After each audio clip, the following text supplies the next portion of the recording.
He didn't say one. So good afternoon, everybody. Thank you so much for coming and visiting with us today. My name is Sherry Tyndall, and I work for these guys over here, the Inland Empire Resource Conservation District. And this workshop is sponsored by the San Gorgonio Pass Water Agency. And so San Gorgonio Pass is, they've partnered together with us, the Inland Empire Resource Conservation District. And we've been partnering with them for a little over 15 years. And they are the ones that are responsible for making sure that you have fresh, clean water coming out of your homes right now, coming into your homes. Okay, so they make sure the water is good and healthy for the future. So our guest speaker today is going to be Anita Matlock. She is a master gardener and an irrigation specialist.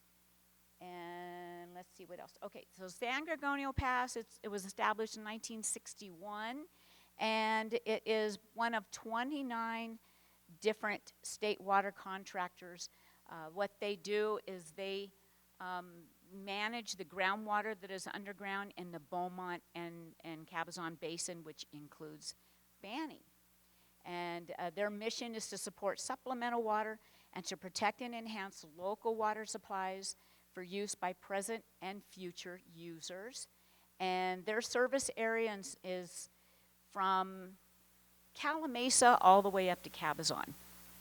Okay, and that's their location right there on Beaumont Avenue in Beaumont.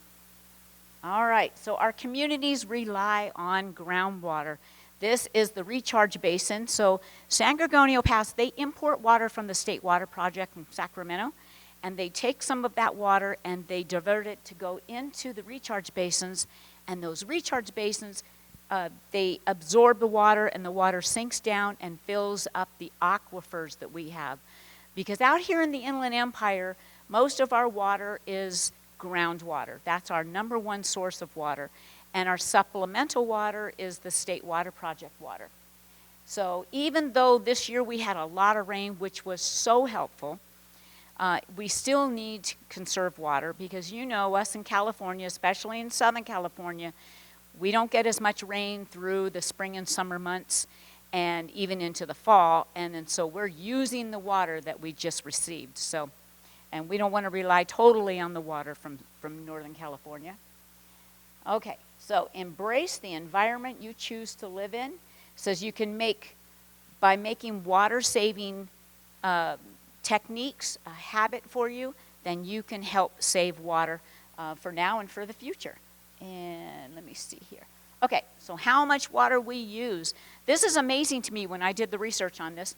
The average household with 3 people uses about 250 gallons of water a day.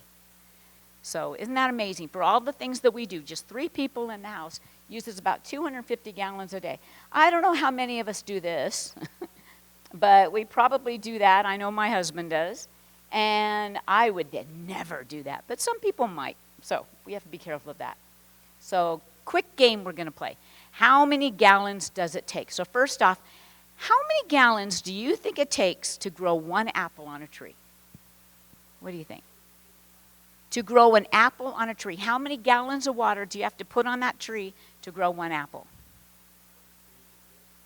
From just the season. What do you think? 5 gallons? Okay. 10 gallons? What do you think? 100 gallons? Let's see. 33 gallons for 1 apple. So 33 times all the rest of the apples on the tree. That's a lot of water that we need to put on that tree. Any fruit-producing trees, like apples, oranges, they need a lot of water to make the fruit the way that we want it, the delicious fruits. Okay, here's the next one.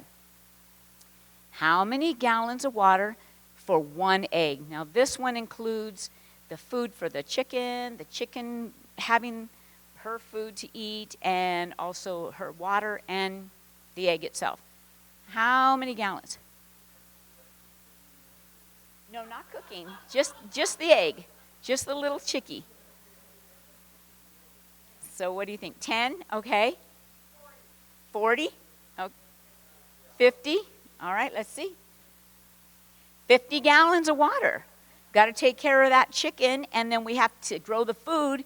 which again takes water. Okay, this last one here, 10-minute shower. How many gallons of water is dropping on your head in 10 minutes?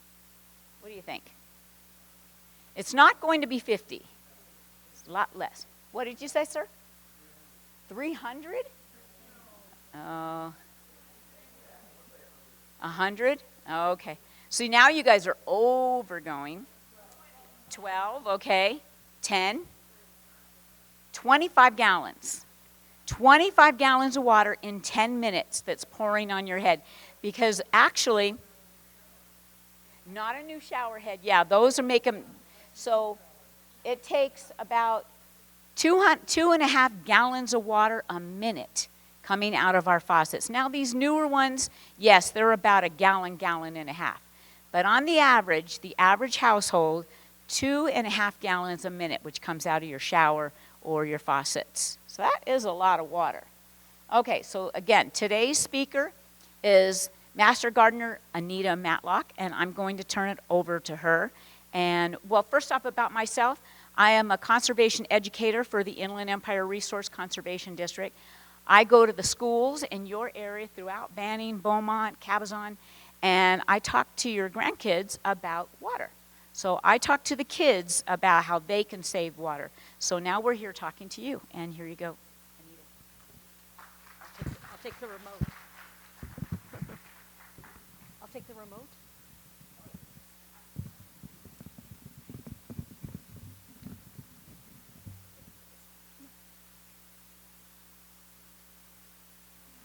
So my name is Anita Matlock, and our topic today is the hunt for outdoor water use savings, in the water used in the landscape.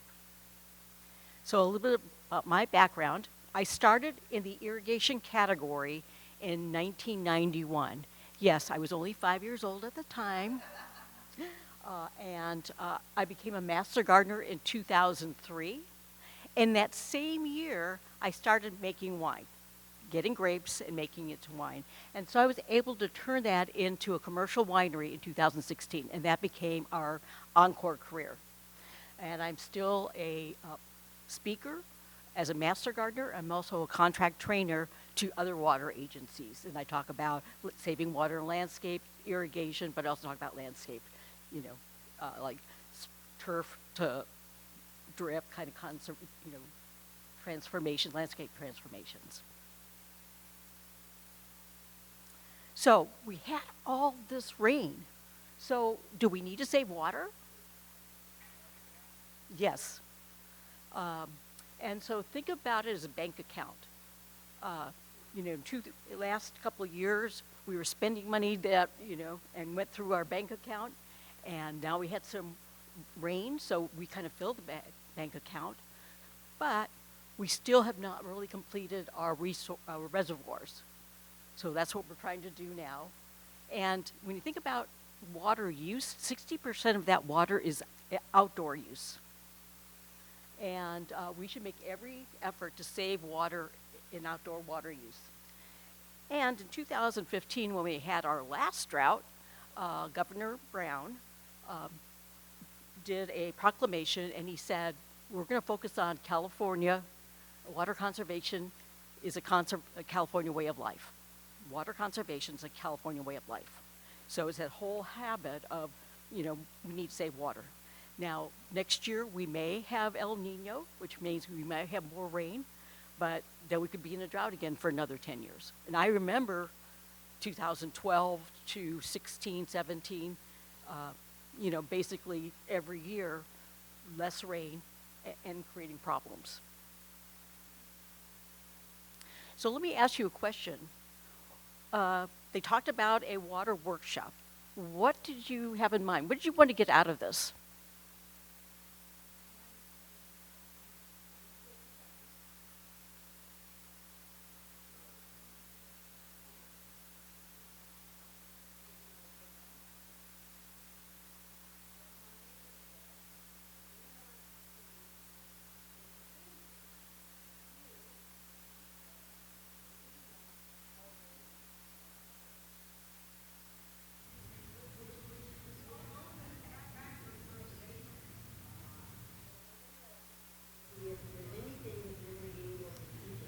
Okay.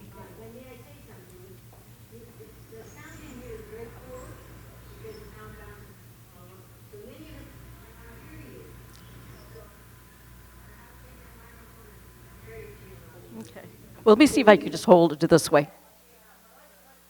Okay. No. Yeah, the reason why I'm going to put it in the stand is because I'm going to be taking out products to show you, and when I'm trying to hold the product, and then you don't hear me at all. So I'll be better about this. Good point. So let's talk about the leading causes of water in a landscape. It starts with improper design or wasn't maintained or even installed correctly. You know, it could be that it's been out of date, the technology's out of date, you know, you've had it in the ground a while. Incorrect pressure and flow. So there's lots of things that affect it. And we just have to adjust the system for our current landscape. So I'm going to share with you 6 strategies that will help you save water and outdoor water use. And you may be doing some of these already, so good. I'm going to give you little stars for doing that. We're going to start with smart weather-based controllers. We're going to talk about flow and leak detection, flow sensing and leak detection. We're going to talk about pressure regulation and things we can do in the sprinkler bodies if you still have spray heads in turf. We'll talk about, is there an area in your landscape that you could convert to drip, like the planter sections? Very easy to make a transition in that and save water. Or if the only person on your yard is the person who's mowing it, you might be a good candidate for a landscape transformation. So removing the turf and changing that to a new landscape. And one of the fundamentals, I'll call it the fun of irrigation systems, is to be able to maintain, troubleshoot, and make sure it's repaired. So weather-based controllers, what is it? Let me ask a question for you. How many people think they have a smart weather-based controller? Okay, a couple of people. Some of the watering techniques is not to water all year round at the same amount. Water in the early morning, like 4 to 6, especially because we do get some winds out here. So you want to have a system off by the time the winds kick in, which could be 8 o'clock. What we're trying to do is find the optimal watering and then back off on days. So in the fall, winter, spring, maybe only water a couple days that week. And of course in the summer you may have to water more often, but it's going to be the same amount of water. And then we need to know your water type and look for runoff. So what is runoff? Runoff is when your irrigation is running and it's the drool that starts getting onto the sidewalk and the patio, driveway, walkways. So that's runoff. So I have a homework assignment for you. What you're going to do is take out a pad of paper and a pen, use the stopwatch feature on your phone, and you're going to run each valve. And you're going to look for runoff. So when you see, let's say, you're running your system and you start drooling onto the sidewalk at 5 minutes, then write that time down. And then what you're going to do is go back to your controller and set it for that 5 minutes. It doesn't make sense to give the controller 10 minutes if you're having runoff at 5 minutes. Now, on a hot day, which we are starting to get to that season where we will have some hotter days, you may have to water twice, have it run the first time for 5 minutes, go to the other zones, and then come back again and water another 5 minutes if it's hot. So let's talk about smart weather-based controllers. Controllers that use weather information are considered smart. And what we're trying to do is put together 2 terms, this idea of evapotranspiration. So evaporation that's happening because of the sun, wind, things like that. And what the plant uses called transpiration. You put those 2 terms together and it's called evapotranspiration. Another term for that is ET. Not the movie, but that's the term. You can impress your friends later tonight by talking about ET. So what are the factors that go into ET? Solar radiation.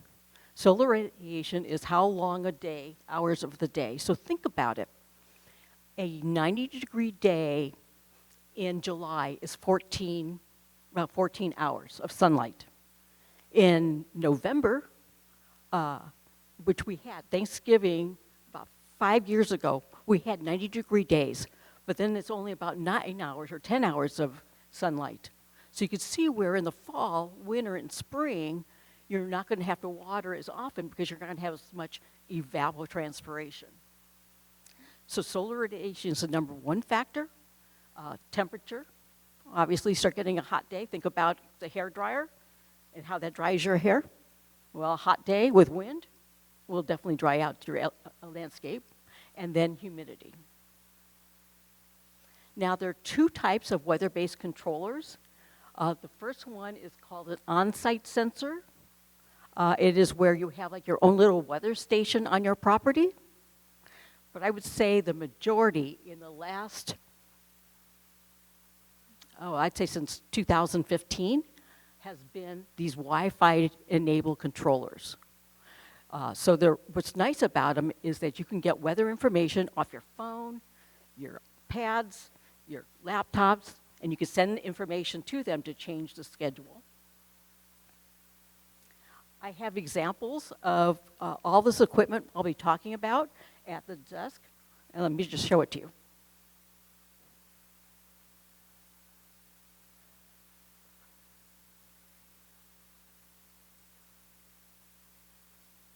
So this is an example of a smart weather-based controller with a Wi-Fi enabled device with it. Did I do something? Oh, sorry.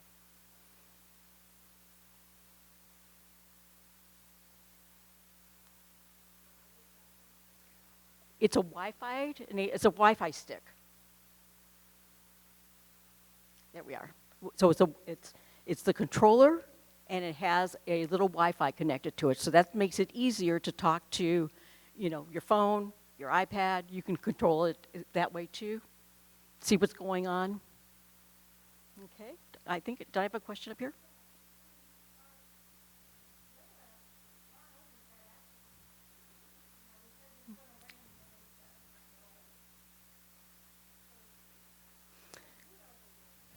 They're very effective. In fact, as a master gardener, I had a very efficient irrigation system. This is when I got my first weather-based controller. So a very efficient irrigation system. I knew about solar radiation, so I was changing my schedule in the fall, winter, and spring, like about every 3 weeks. I was using a technique I called sneaker net. I'd walk out to the controller and adjust it, when I knew it was going to be a weather change. And when I installed my first weather-based controller, I saved 20% that year. I know, I had an efficient system, a lot of drip, and yet I saved water. So they are very efficient. So weather-based controllers, we have to take the controller, program it carefully. We should be considering other weather controller features. One really nice feature is called a rain delay. So it's something on your controller where you're going to have rain, and we know it. If you see it raining in Santa Barbara, we're going to be 12 hours later getting the rain here. So you can go to your controller and then go ahead and turn it off for 3 to 5 days. And then it'll come back on automatically. That's what the nice rain delay is. Or the old-fashioned way, you walk out, turn it off. Oh, it looks pretty good now. We haven't had rain for a couple days. Turn it back on. But you can see how nice it would be to have that automatic. And there's some ways we can get it to be automatic.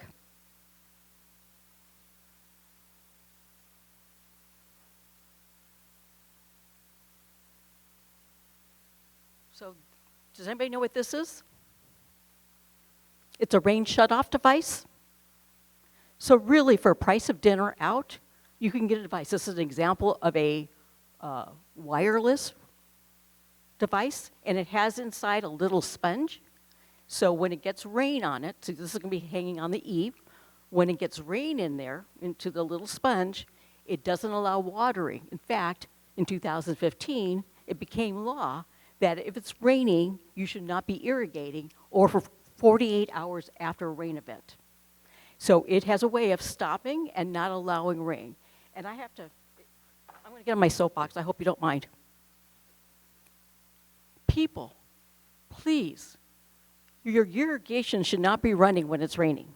I mean, we're stewards here of the environment and conserving, and we should be able to have ways that we can not allow watering to occur, when it's raining, and most likely for 2 or 3 days afterwards, especially if you've had a big rain event. And how do you know you've had a big rain event? If you start seeing runoff due to the rain, or your neighbors are kayaking, in the streets, then you know you've had a lot of rain and you may not have to water for a number of days. And I'm not quite sure. We did check with the water agency to see what rebates are there, but you may need to follow up with them. I don't know if they have any, but it doesn't hurt to ask. And one term that water agencies like to hear, or maybe not like to hear, but they understand this, is like, could we do a pilot study to see what kind of water savings might be available? And we'll look at so many homeowners in this community who get a rebate on these things, and you can follow up to see how much water savings is there. So it's called a pilot study. All these different rebate programs that are like Metropolitan Water District and all these areas all started with a pilot study. Let me see if there are any questions on controllers. So weather-based controllers, good way to go. Or the least would be a rain shutoff device. And most of these rain shutoff devices work with other manufacturers. So you can buy one and it'll most likely work with your controller, whatever you have. Now we're going to go to another category, which is flow sensing and leak detection. So think of yourself as being more like a leak detective. You should run your system a couple times a year and then walk the site. You're going to look for things like the lowest head kind of drooling. It's usually right by the driveway because you've got your slope, a slight slope, and then it'll drool right at the kind of corner. Look for puddles. And another way to do it is to read the water meter. So you would turn off all your faucets and then read the meter. The meter has a little, almost like a gas gauge, odometer kind of gauge. It should not be spinning. If it's spinning, you have a leak. Now, there are people who their names might be like irrigation doctor or sprinkler expert or something, who can come help you, kind of figure that out. Also, sometimes it doesn't hurt to ask the water agency if you're noticing a larger bill that you weren't expecting, and sometimes they can even offer somebody to come out and help you identify the leaks. But you can see a lot of things yourself, but the meter should not be spinning, so that's another way to check. So we have a couple different options. One is some water districts are moving in this direction, and most of them will move to this direction over time, where it is a Wi-Fi water meter. So it's a smart water meter that's tracking the information and sending it back to the water district every day, uploading your water use every day. Or there's some other things we could do called sub-meters. So not all water districts have them now, but many of them are moving to this automatic water meter. Rancho Water District in Temecula, they were one of the first in this area to get these smart water meters. And they built a website so you can get notifications that you've had a problem. And they also, you can go to the portal for your water and even check it out too. So if 3 o'clock in the morning, you have water going at 3 o'clock in the morning, most likely that's not your irrigation. So, it could be a toilet running. Big, big, big water waster. So there's techniques called flow sensing and leak detection. So let me tell you about the first one. Back in with commercial, industrial, institutional golf courses, going back 30 years, more than 30 years, the valves would have next to it its own little water meter, a flow sensor, which is the things on top. They have its own flow sensor. So what that is it's in the pipe near the valve, and inside is a little paddle wheel. And so it kind of learns, oh, this valve is supposed to put out, let's say, 50 gallons per minute. And now it sees 100. So it's basically is recording that, sends an email or a page, but now it's an email, to the people that's been notified, and will say, we had a problem with zone 3, and we shut it down. So now the crews could go out and make that repair. I have exciting news for you. I think this is so cool, is that homeowners can now get that ability with their newer controllers, has that. You get your own little flow sensor, yes. Now, let me tell you a story. I have that technology, well, because I was in the irrigation category for a long time. And so I have controllers that have that technology. And in the backyard, it knows, I have drip. So it knew I was supposed to get about 6 gallons per minute. And it saw 8 gallons per minute. So it shut off, sent an email to say, on zone 4, you had a high flow situation. And I did what anybody who had been in the irrigation category since 1991 did. I sent my husband out to repair it because I was making breakfast. But that's exciting news, a good way to control it yourself. And that's something where I would have a contractor install, because there's wires they have to put in and hook it up to your controller, but it's not too difficult. So what we want to do in outdoor water use is eliminate leaks. Leaks are a bad thing, so we want to control that. And just check with the agency to see when they're going to be doing smart meters, because they're all going to move to that direction, and they have programs in place to help different water agencies move in that direction, so you just need to check.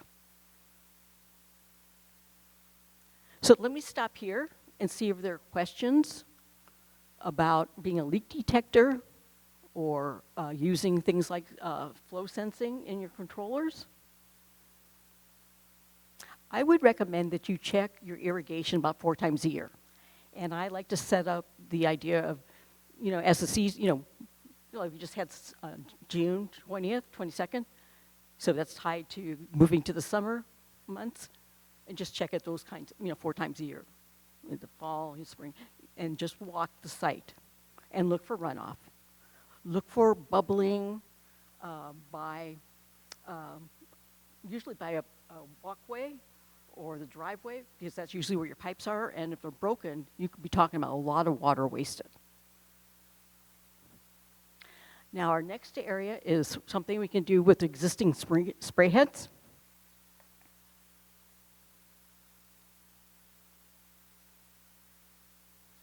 So some of the problems that occur is this idea of high pressure creates this misting problem.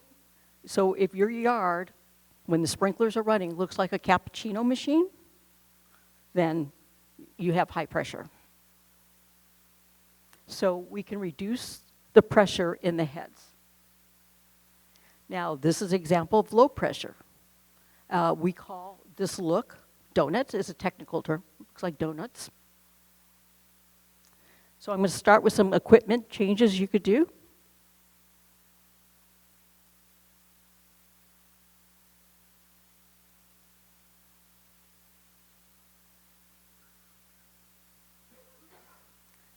So if you can change a light bulb, you can make this change. It is features that are in the sprinkler body.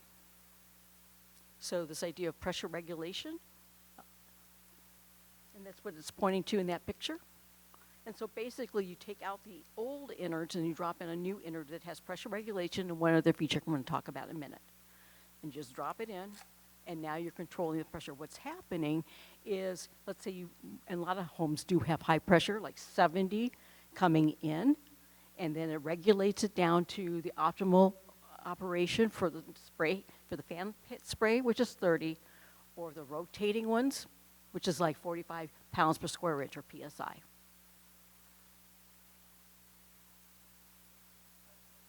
Okay.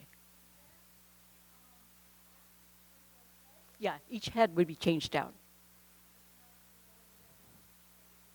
No, now, if you had really high pressure, you could add a pressure reducer for the yard or even into the house, because that affects your pipes inside the house too.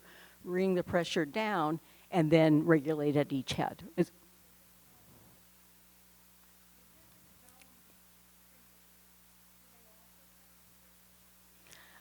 You could regulate, yeah, all the heads.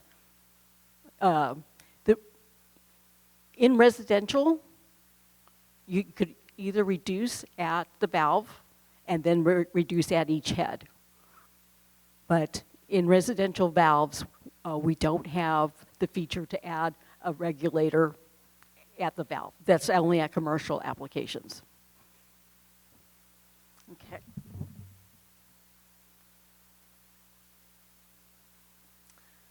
So think about it. For every 5 PSI above where you're supposed to be,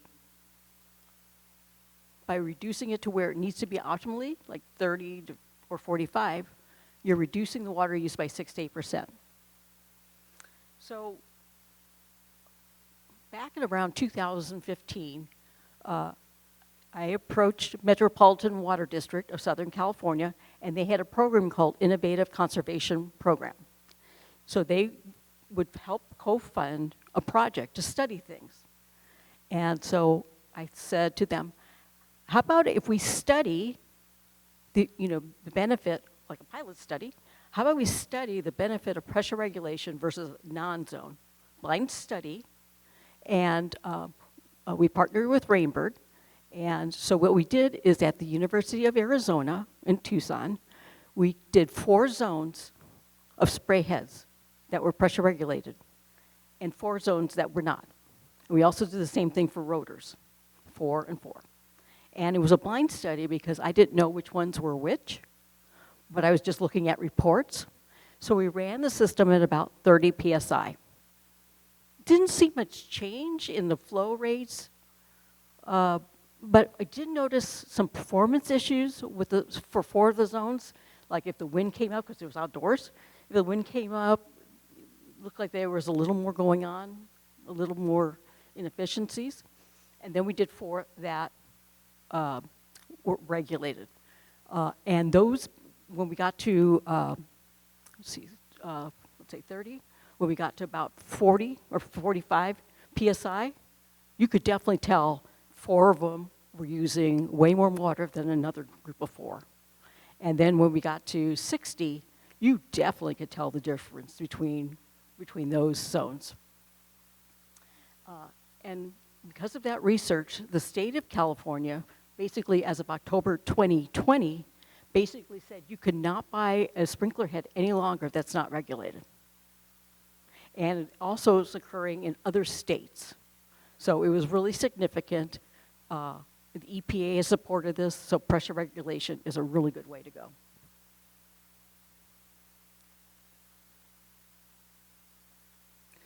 Now another device that's in the sprinkler body, and it's for low head drainage.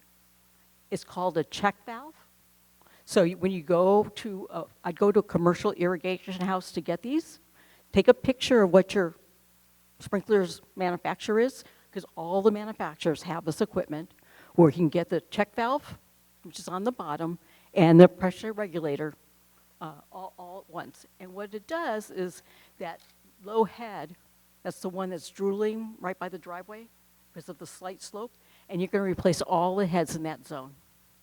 So all the heads in the zone are going to be replaced. Okay?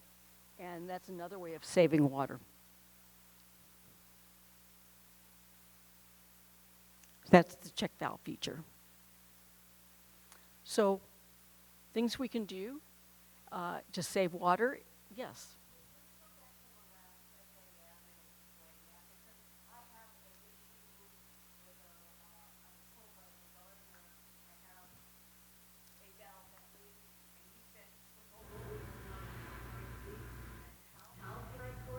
It's changing all the heads in that zone to this feature. So you're going to leave this in the ground. You're going to buy new bodies that have the pressure regulator and check valve, and you're going to drop it in all of them. Because if you didn't, you could stop it from leaking out the bottom one, but then the next one over to it is going to leak. Yeah. The innards, yes. At a commercial irrigation house. You can Google that, irrigation house in, let's see, I'm thinking where we are here. Well, in Riverside, San Bernardino. So a couple names are like Site 1, Ewing Irrigation, Imperial Sprinkler Supply. That's the name of these irrigation houses. But you could Google an irrigation house.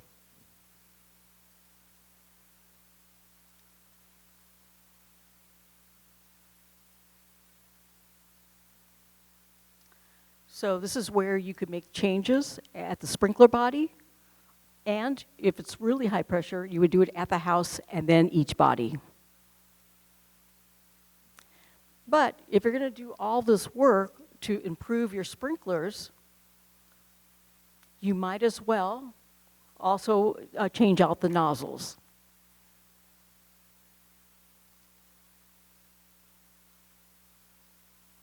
So there are kind of two kinds of nozzles for the sprinkler body. One is a fan pattern, and the other is more of these rotating kind of patterns. They're both good, but you would not combine them together. In that zone, it would either be one or the other, because they put down water at different rates.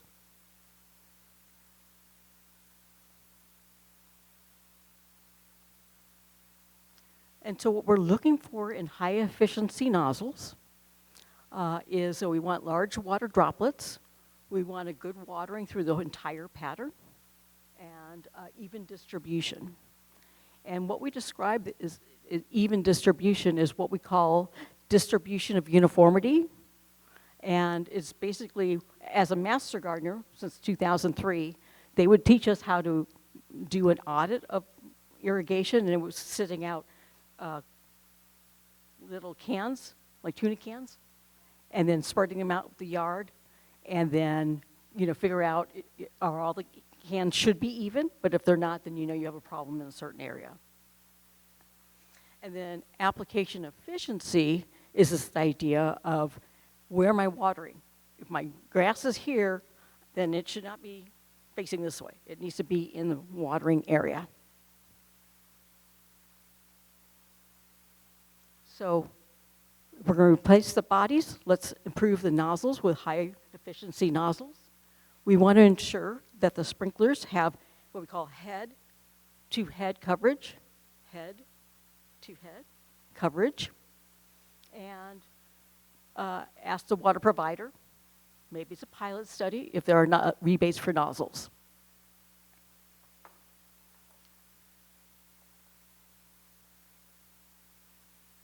Let me stop here and see if there are questions about your spray bodies.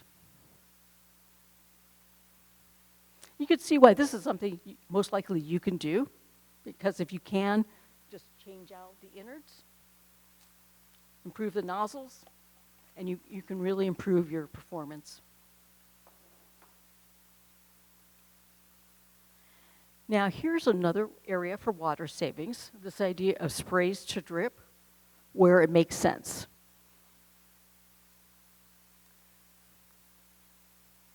So the best area for this is that planter section in the front.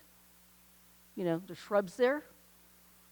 And the builder put in spray heads, so it's watering your walls, your sidewalks. It's hitting the plants. So be able to convert that to drip with some easy equipment changes makes a lot of sense. But the benefit of drip irrigation, whether you call it drip, in the drip category is micro sprays, micro bubblers. It's all considered drip category. It's also known as low volume. It's also called micro irrigation. Those are all kind of the same category. And it's very efficient. And then it's precisely giving water at the root zone. So why would we want to convert to this low volume kind of approach? It has the effect of regular sprays in a not very good area, could stain our walls, put water spots on windows, water spots on vehicles, blockage from the foliage, asphalt damage, and just the liability of its sprinklers are running into an area, and then now cars are on that area and the pavement's always wet. So the benefit, drip's very forgiving. It's basically some tubing and some emitters, and you can move it around as you're changing your landscape. You can add more without a problem. But we're really going to match the application to the plant's needs. We're going to water directly at the root zone, and an efficient system installed correctly and maintained could save like 90% of the water. So here's some examples of photos, sprays at 2 minutes and drip at 15 minutes. So let's say you do want to convert from sprays to drip. So you need to ask yourself, what's the scope of the project? Am I just doing a simple herb garden, and I'm just going to do it off a hose bib? Or is it an existing spray head in a shrub bed area, and I'm just going to convert that? Or do I think about a whole turf removal landscape transformation?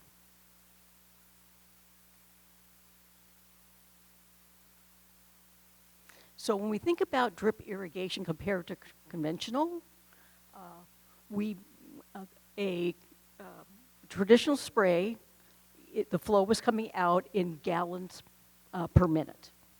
So imagine if I had this 1 gallon jug, in about a minute it would fill up.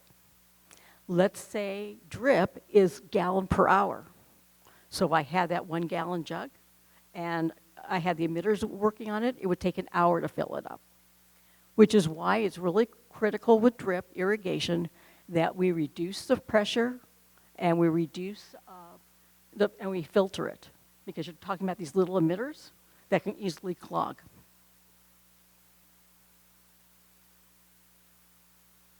So here's an example. If you're going to do something off a hose bib, I also recommend getting a hose-in timer. So you set the timer to come on 3 or 4 times a week, 10 minutes or whatever you need, and it'll just make it very easy to work with.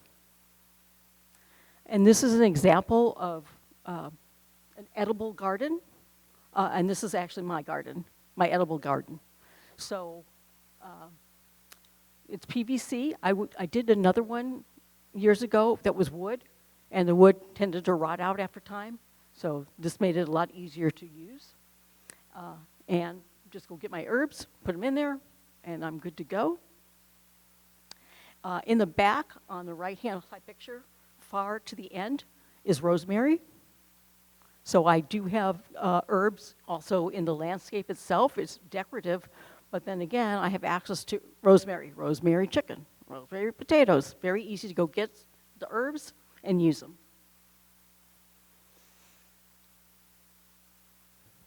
So now we're looking at, if I have that shrub area and I want to convert that to drip, an easy way to do that, it was with a product that is an actual retrofit kit.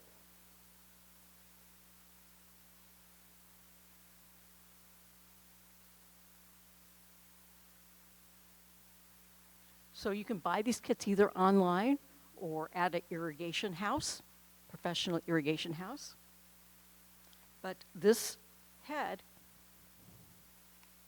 has the regulator and filter, and then there are caps to cap off the existing heads. So you're going to remove the innards, cap it off, and convert one to this retrofit kit. Now you just run your tubing.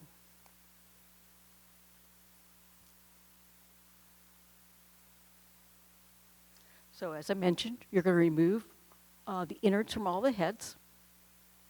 You're going to drop in the 1800 retrofit kit or whatever manufacturer's retrofit kit is available. You're going to attach your tubing and then cap off the rest of the heads. Very easy to do. And actually, in a study we did with Western Municipal Water District, so that's the water district in Riverside, it covers from, let's see, that's a 215? Yeah, so from like Corona through Moreno Valley and then everything west of there, down to Temecula, that's their region that they cover. And we did a study. We went to 20 homes and just converting the sprays to drip in the planter sections. That's all we did. Guess how much water those zones saved? 80%. Have you heard this one before? Yes, 80%. Now, those homes would have seen bigger savings had they actually done the pressure regulation check valve, because most of their pressures were pretty high.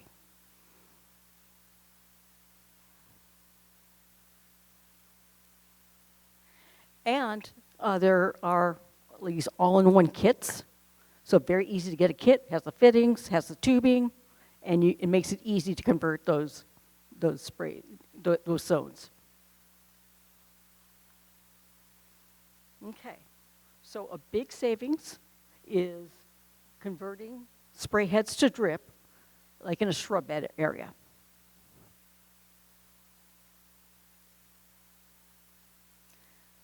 Now, we should think about a landscape transformation. That's where you're going to see huge water savings. So if the only person on your yard is the person who mows it, then you may be a good candidate for a turf. I like to call it a landscape transformation.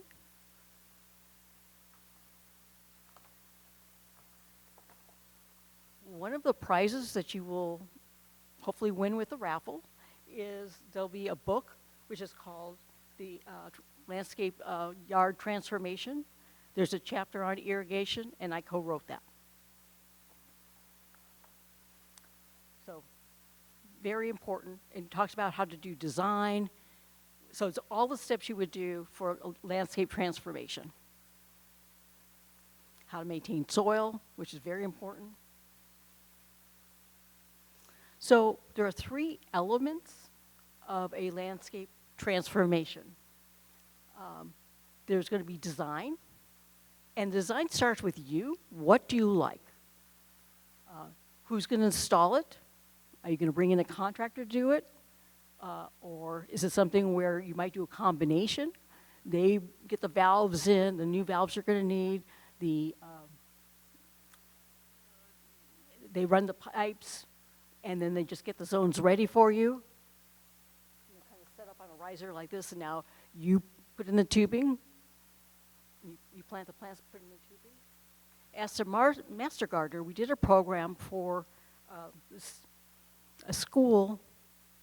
It's an after-school program in the city of Redlands.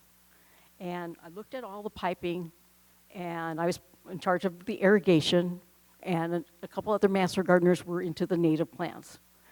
And I looked at the pipe, it was galvanized pipe, and it going into the house, which is the after-school program, and I'm like, I can't even tackle this. I can't do this myself. I don't know how to do this. So we did get with a contracting group, and they came in, and they basically did that. They put in the valve, they put in the new controller, they changed out the PVC pipe, and brought it up to risers. Then master gardeners and the parents of the program did the planting. So the ladies that helped with the design and the plant identification talked about how to put in a plant, and I talked about the irrigation. So we worked in teams. There were about 6 teams, so 6 valves, and we were able to do it great. So that combination worked out well. The master gardeners got experience. The homeowners got some experience, and didn't cost us much because the contractor did their part, and then we did our part. And then finally, who's going to maintain it? Is your gardener going to maintain it? And do they know how to do natives? You don't want to be taking a native and chopping it down in a big box. It should be, it's kind of thinned. I'm thinking most contractors now, we've been in a drought for a while, kind of know how to do this. So where do you find inspiration? Demonstration gardens, websites like waterwise.com, and explore. So let's say you're walking your neighborhood and somebody has done a turf landscape transformation. So you look at it, do you like it? What do you like about it? Now maybe you see this and it looks very attractive with the grasses, but you see those 2 or 3 pointy plants and you're like, I don't like that. No problem. Think about in this design, what is something that's, let's say, 2 by 2 that I might like better? Maybe it is some more grasses. Maybe it's a different color grass. What is the plant that could probably replace that? But walking the neighborhood helps. The other thing is walking the neighborhood, then you will see what plants, because a lot of plants have different ratings. It's called the hardiness factor. And so, and we can get some cold nights, right? We can get down to 20 sometimes. It doesn't happen very often, but it could kill plants if they're rated to, like to 40. You're taking a plant that's rated to 40. So I think about verbena. So you will see a lot of verbena in town, just ground cover, where we see purple. That has a nice hardiness factor for us at like 20. I've done these presentations like in Irvine, and I was walking their demonstration garden, and they had verbena that was like red and yellow, beautiful. But think about their climate. They're pretty temperate. They're pretty close to the ocean, so they're not going to have 20-degree nights, hardly at all. So keep that in mind. If it's working in your neighbor's yard, that variety is going to go well in yours.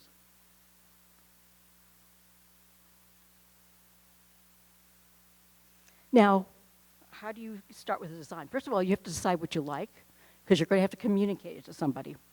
Now, there are professionals like landscape architects who you went to school for 5 years. Usually a landscape architect does big commercial projects.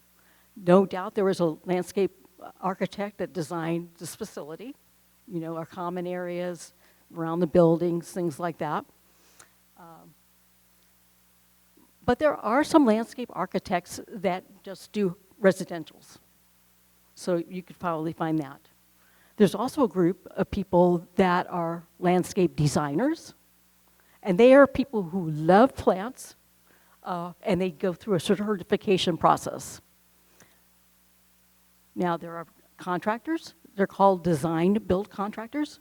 They will help you with the design, and then they'll build it for you.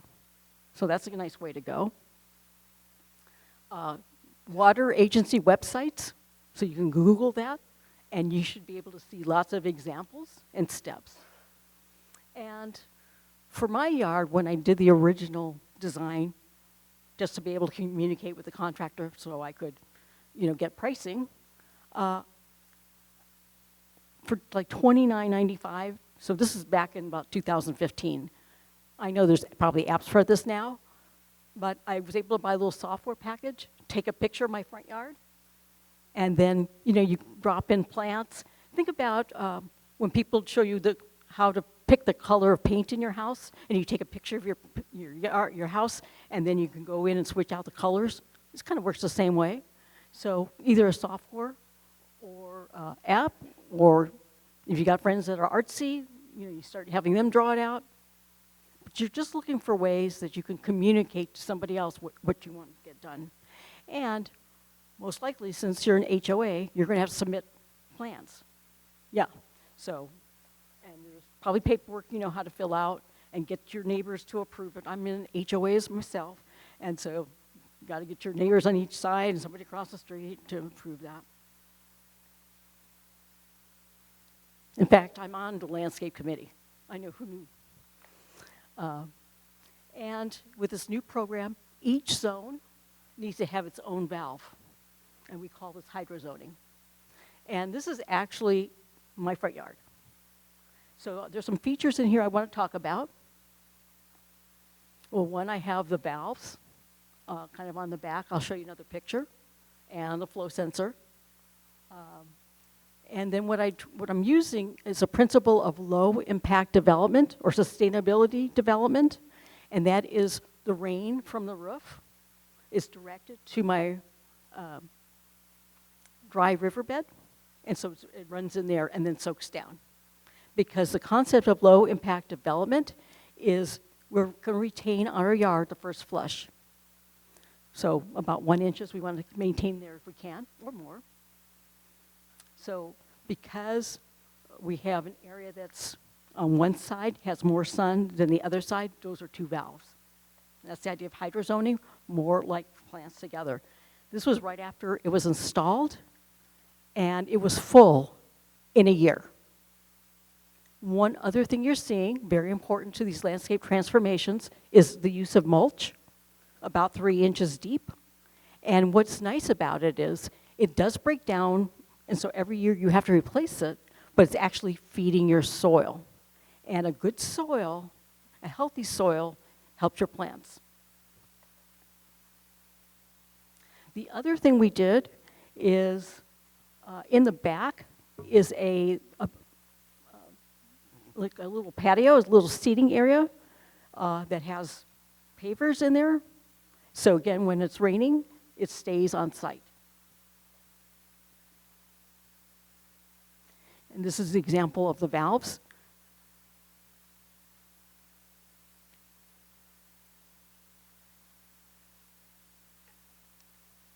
And this is a special valve assembly for a new zone. And it does have the valve. This is an example of an anti-siphon valve. And it comes in a kit with the filter and regulator, all in one bag. Very easy to order.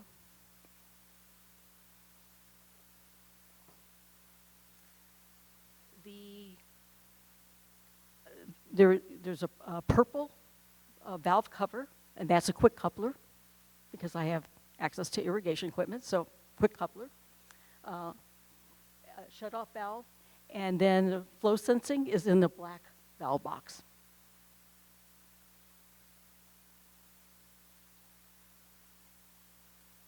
Now, who's going to maintain it? Can your current gardener maintain it? Or do you need somebody who's a specialist in natives?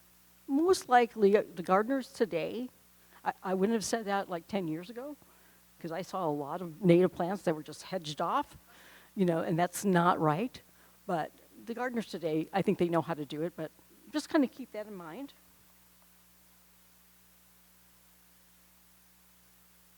And we want to maintain, we're feeding the soil, and that's where mulch comes in. Very easy. After a year breaks down, you get some more mulch. Let me stop here and see, first of all, have I inspired you to think about a landscape transformation? Okay. And we're going to talk about working with drip and a couple different applications. The first one is sparse planting. So that's where plants are 3 or 4 or 5 feet apart. Or a dense planting, where they're all going to grow together by the time they're installed. And one thing to keep in mind, these plants grow fast. So you want to plant them based on and put as many in as it makes sense. So at adult height, the feature, it's going to be 5 feet in diameter. That's what it says. Then you don't have to put more than that in. Put it in there, 5 feet from another one.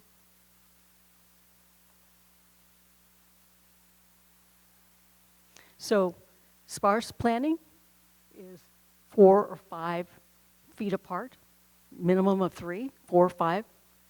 And we're going to irrigate that differently than if it's a dense planting. So how do we irrigate that? In a sparse planting,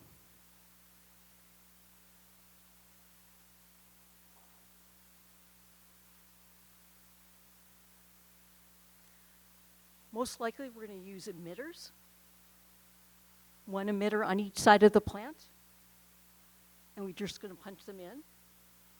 These are little bubblers. That might be another way you would do it. I call this the desert install. You know, down in like Palm Desert, Palm Springs, the PVC would be underground, and then these risers would come up, and the plant would be like right here. Now, I don't know if this is you. I know I do this, is that, you know, when I'm in areas that are different for me, I like to see how they irrigate it. So if I'm driving by or I'm a passenger, I look down and went, oh, I see they did a desert install.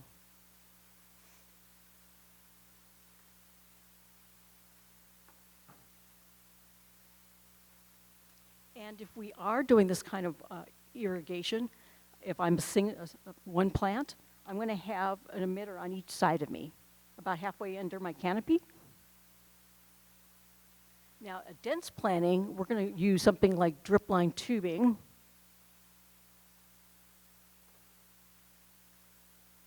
And please don't call it soaker hose. You think I get upset when I hear people, you know, having their irrigation running when it's raining? I still get upset when I hear soaker hose. It is factory installed emitters, and I recommend the easiest way to do it is have them spaced at 12 inches, and you're going to do it in a grid, 12 inches. Just very easy way to convert that. So when you come up later, you'll be able to see the emitters in there. I have one cut away, just so you can see what it looks like inside. Now, one thing to keep in mind is you want to use the same fittings as the same manufacturer's tubing, because different manufacturers have different outer diameters and inner diameter of their tubing, and so their fittings work together, but it's very frustrating when you get to different manufacturers and it's either not going to fit on or pops off.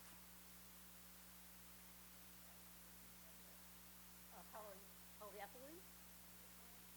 Yeah, it's just flexible. Yeah, it can bend. So you could even use something like this and snake it around to individual plants as well. Or if you had a larger, maybe plant you wanted to keep after your landscape transformation, then you could maybe do another loop around it to give it a little more water because it's already established.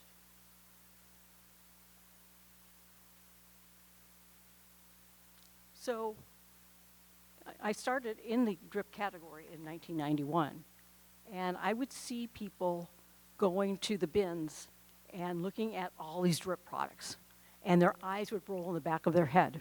And that time, those were contractors.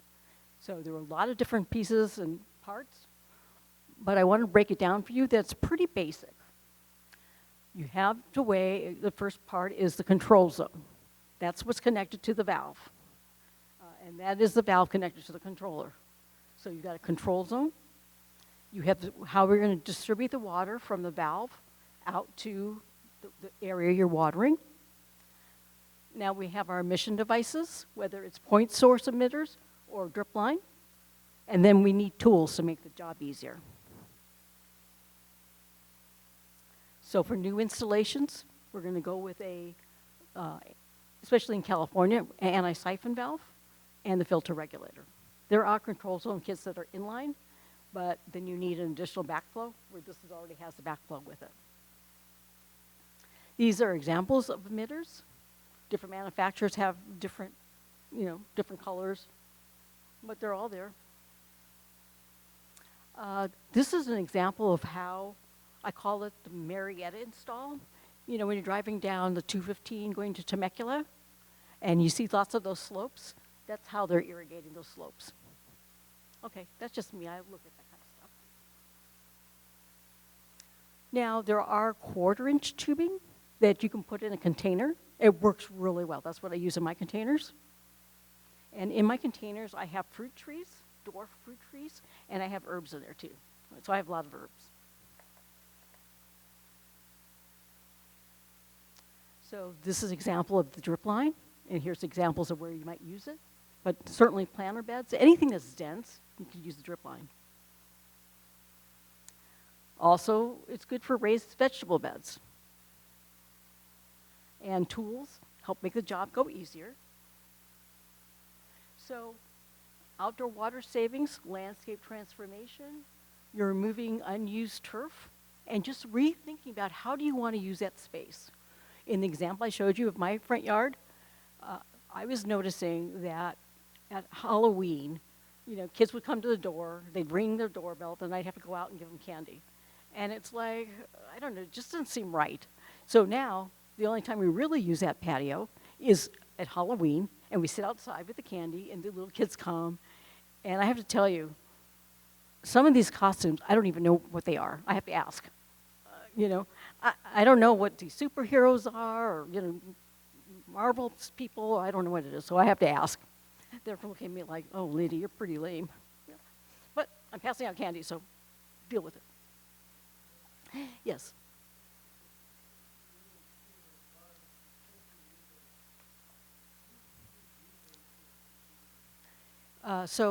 Usually the rebates would come from the water district. The rebates are provided by the water district if they're giving a turf removal rebate, so you have to check with them. The water district? Yes. And they may not have rebates for this, not everyone does, but it doesn't hurt to ask them. And as a big HOA, let's do a pilot study on turf removal. Never hurts to ask.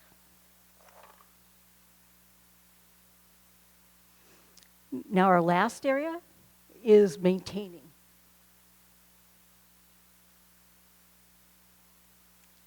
So on the websites, you can Google, and in this book too, there is a troubleshooting guide. Watch how-to videos, and check with a contractor that specializes in repairs. They have some cutesy name like Sprinkler Doctor or Sprinkler Expert or something.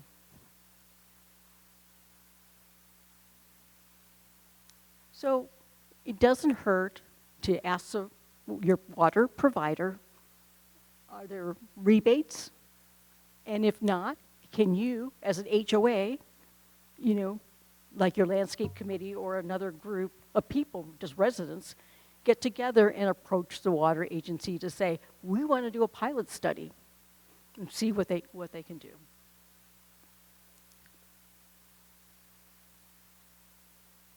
Let me stop here and see if there are questions.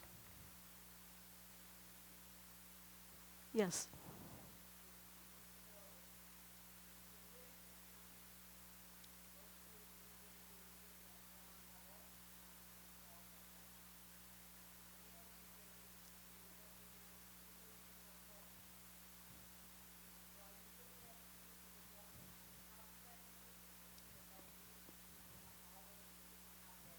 Yes, so the question is, you're going to put the mulch over your drip irrigation and mulch it, yeah. And so it is buried about 3 inches.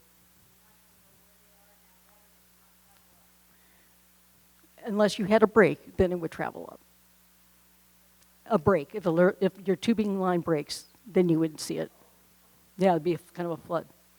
But it's forgiving because you can move the mulch around and take a look. Just watch it run a little bit.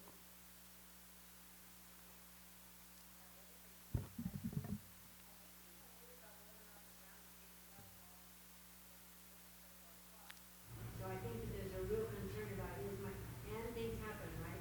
So, anyways, I know. Okay. So that maintenance I was talking about, my master gardener advisor in 2007 did a study of 30 sites in the Inland Empire. So one of them was Pechanga, the golf course. They did cities, parks, school districts, a couple golf courses.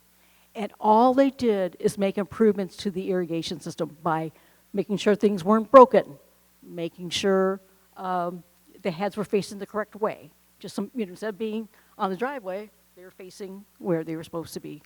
Didn't do anything else, didn't change out to weather-based controllers. All they did is the fundamentals. And across the board, they saved 30%. Golf courses saved about 5%. Some parks and schools had old systems and saved 50%. Just fixing the fundamentals. I know. So I encourage you to do that. Question back here.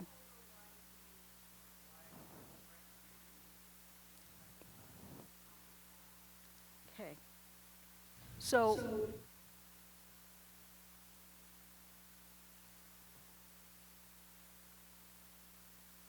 there are two types of valves. One is, and this is what we use outside of California, it's called an inline valve. And an inline valve is underground in a valve box, and the pipes are running through it, so it's hidden in a valve box. But you need a device to prevent water from back siphoning in. So if for some reason the line was cut, you would not want water getting back into your water system. And it could siphon back off, if you had fertilizers on there or other things would be sucked in. So back east, they use valves in a valve box, and then they also have a backflow preventer.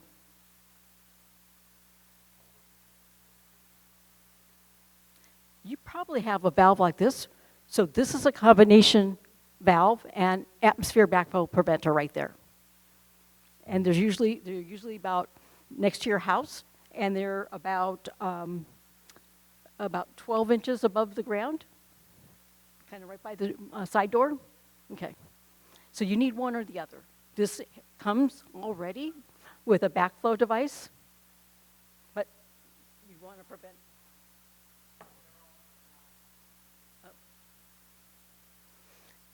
So technically you would need a backflow preventer, some kind. So why do we want to make improvements to our irrigation system? Healthier plant material, less disease and plant loss, shorter run times. When we have an efficient irrigation system, we can water it less, and that's what we're looking for. Let's find the optimal watering time, and then try and go days without watering. Less water waste, lower water bills sometimes, sites easier to maintain, less fertilizer, and this goes back to the idea of being the steward for the environment. So let me see if you have questions. And I have a question for you. Have I inspired you to think about some of these things that you could do or hire somebody to do? Just tell them, let's go ahead and convert that to drip. And let me see if you have questions. I'm going to leave you my email. So that's my contact information. And we're going to start with the raffles kind of going on. But I'll be here to show you things, answer questions for you.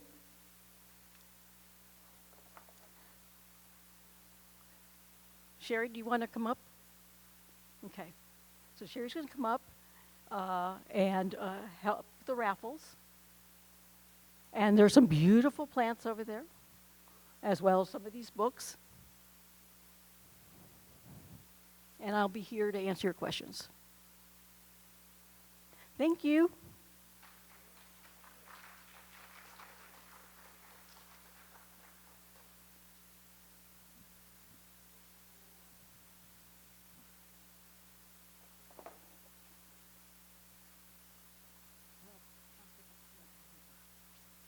Okay. So, thank you, everybody. So thank you, Anita, for being here and helping us out with our irrigation challenges. And so what we're going to do is we have a raffle. First off, I was told there was going to be about 100 people, and of course I panicked. But I have plants back there. Everybody here will be able to get a plant to take home. And our raffle is going to be this beautiful book, which Anita is a co-author of this book. And so we have them in Spanish, but we also have English. We have like 17 in English. So this is going to be a lot of raffle. And please make sure that if you haven't already, go ahead and grab one of these seed packets. And they have, let me see this. I can't see you, but I can see this. So these are California buckwheat, goldfields, cudweed, owl clover. So there's a lot of plants, native plants in here, and it's kind of tough to find native plants at Home Depot and Lowe's. So that's why Cherry Valley Nursery is so well. These are California poppies in here. So these are neat. You just take the paper, put it in the ground, put a little bit of soil on top of it, water them, and you will get poppies. Now, it's not really poppy season right now. They're kind of finished up, right? My poppies are already just a little bit of residue of the flowers. But next year, these will grow. The poppy seeds that are dropping now will come back next year. Yes, sir? Oh.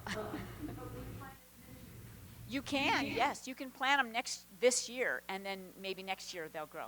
Yeah, because the poppy seeds from your flowers now are dropping, and then they're going to grow next year. So, and then one of our brochures of the San Gorgonio Pass Water Agency. So let's start the raffle. And we have, just to let you know, we have 3 different varieties of plants. So we have California buckwheat. That plant, you see it on the hills, and you see it around low-lying areas where it's the big bushes, shrubs of white flowers. That's buckwheat.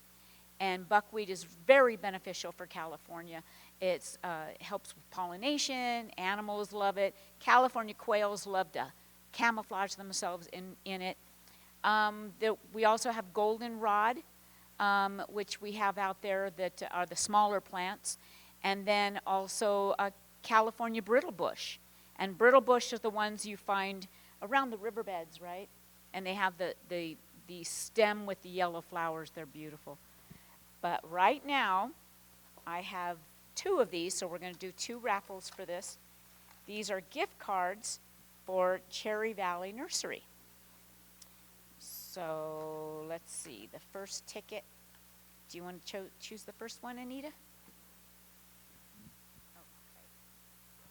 So this number is 4695971. They might have been someone that left. Not 971. Oh, there you go. All right, Cherry Valley Nursery and Landscape. There you go.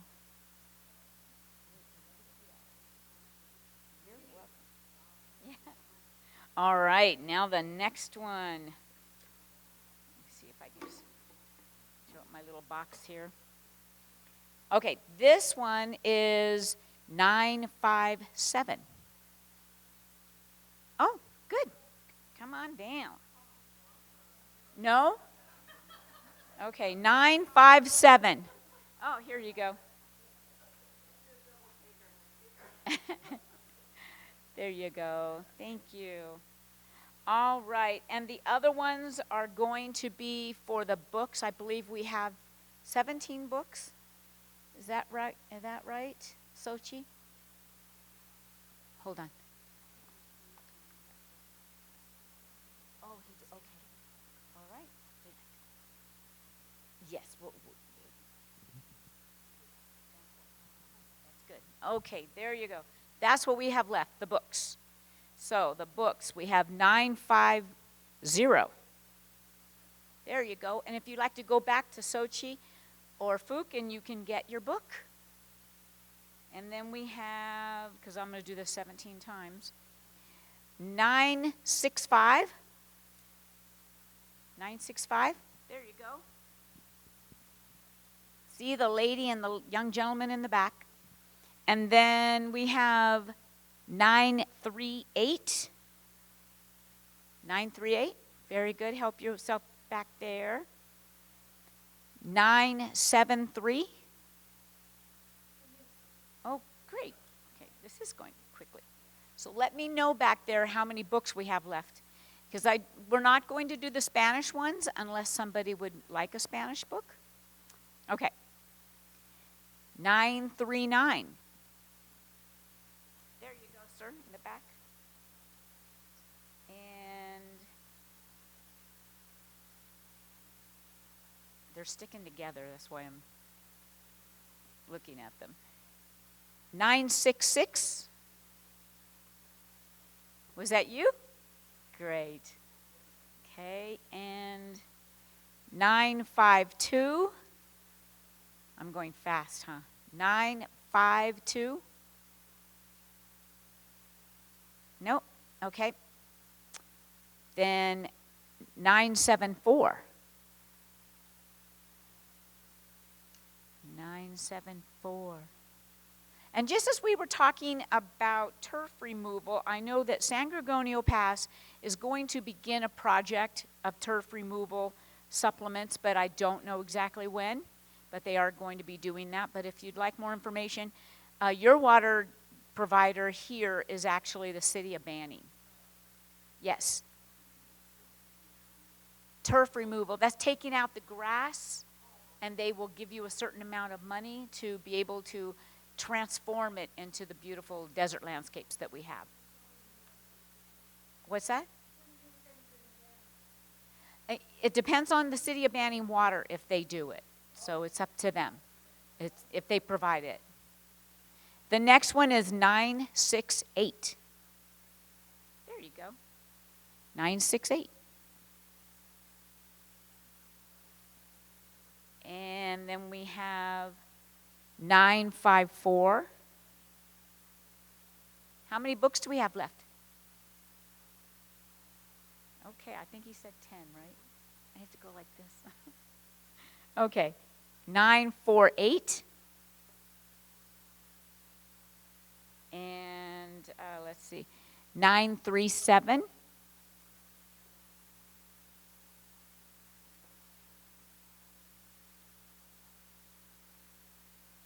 And 976. And while we're waiting also, there is Anita's information if you wanted to email her, contact her in regards to any irrigation questions you might have. 936. Cool, great. 958.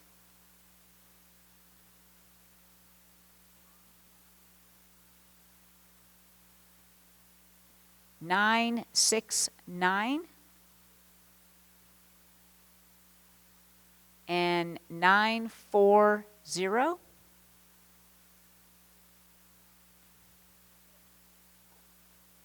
How many left? 5? 4. Okay, 4 more. 951. So I can't see you guys, honestly, I'm old. What is that? 2 more. Okay, 3 more. There you go. All right, so that one is 949. Oh, thank you so much. That's great. 1 per household. That helps a lot. 956. Did you get one? Good. 977. Okay. How many? Yes, you can take. And there's corresponding papers. So the plant that you take, and then you will see the paper which tells you about your plant. So I mixed them up. Do you guys know which ones they are? No? Okay. The one with the grayish leaves, the thicker leaves, that's the brittle bush. The one that's taller, that one is the buckwheat. And the small containers are the goldenrod. All right, so we have how many books left? 2.